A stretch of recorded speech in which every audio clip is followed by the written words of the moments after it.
આજકાલ આંખોને લગતી સમસ્યા લોકોમાં સામાન્ય બની ગઈ છે, પરંતુ જો તેનું સમયસર નિદાન કરવામાં ન આવે તો વ્યક્તિ ઘણીવાર લાંબી અને ગંભીર બીમારીનો શિકાર બને છે.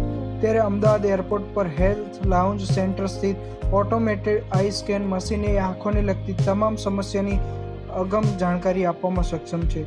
તો આવો આપણે પણ જાણીએ આ ઓટોમેટેડ આઈ સ્કેન મશીનની વિશેષતા વિશે.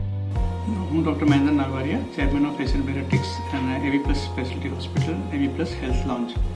આજે આપણે વાત કરી છે આઈ એનાલિસિસની, જેમાં કે અમારે જે એઆઈ ટેકનોલોજી ઇન્કોર્પોરેટેડ મશીન જે આપણે એરપોર્ટ પર લગાવ્યું છે તેને આઈ એનાલિસિસ કહેવાય છે, જેમાં આપણે ફંડસનું એનાલિસિસ કરવામાં આવે.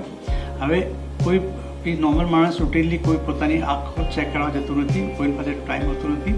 એટલા માટે અમે આ મશીન મૂક્યું છે કે જેનાથી આપણી આઈનું એનાલિસિસ કરીને આપણે ફંડસની એક પિક્ચર લઈ લઈએ. પિક્ચર હંમેશા અમારી પાસે રહે, એક બેસિક રિપોર્ટ તમારું થઈ ગયું તૈયાર, અને એ ઇમેજનો એક ઓપ્થોલોજિસ્ટ છે એ રિપોર્ટ કરે છે. અમે લોકો ડાયરેક્ટ રિપોર્ટ નથી કરતા, ઓપ્થોલોજિસ્ટ આપણે રિપોર્ટ આપે અને એ રિપોર્ટ આપણે ફાઇલ કરી શકીએ છીએ. ભવિષ્યમાં એને એક પોઈન્ટ તરીકે યુઝ કરી શકીએ. ભવિષ્યમાં જો કોઈ બી ડૉક્ટર પાસે જાય તો આપણે જૂની રિપોર્ટ બતાવીએ તો એ ડૉક્ટર હંમેશા આને સાથે કમ્પેર કરીને કોઈ પણ નવું ડેવલપમેન્ટ થયું એને મેજર કરી શકે છે, જે કોઈની પાસે હોતું નથી. તો આ એક એઆઈ બેઝ ટેકનોલોજી છે અને એઆઈ પર બહુ બધું કામ થઈ રહ્યું છે. ગૂગલ આઈ કરીને જે આખું એક સેગમેન્ટ ડેવલપ થઈ રહ્યું છે, ગૂગલ તે તૈયાર કર્યું છે.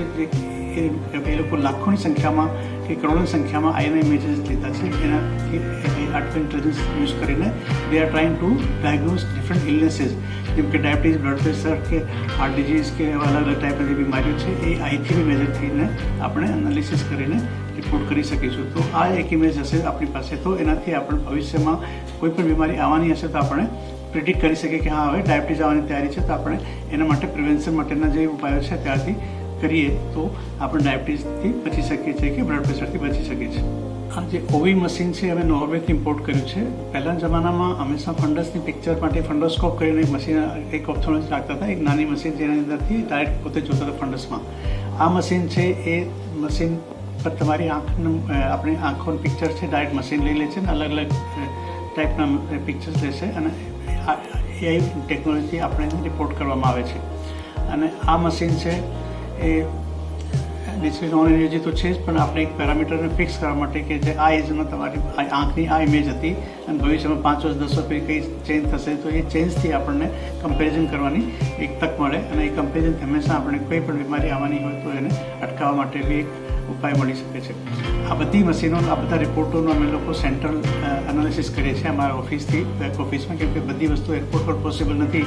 તો અમારી ટીમ છે આ ડેટા પર કામ કરે અને પછી દરેક પેસેન્જરની રિપોર્ટની એનાલિસિસ કરીને અમે લોકો રિકમેન્ડેશન મોકલતા હોય છે અને જરૂર પડતા લોકોને ઝૂમ કન્સલ્ટેશન કે અને બીજી જરૂર પડતી બીજા ટેસ્ટથી એ લોકોને ઘરેથી અમે કલેક્ટ કરી શકતા હોઈએ છીએ.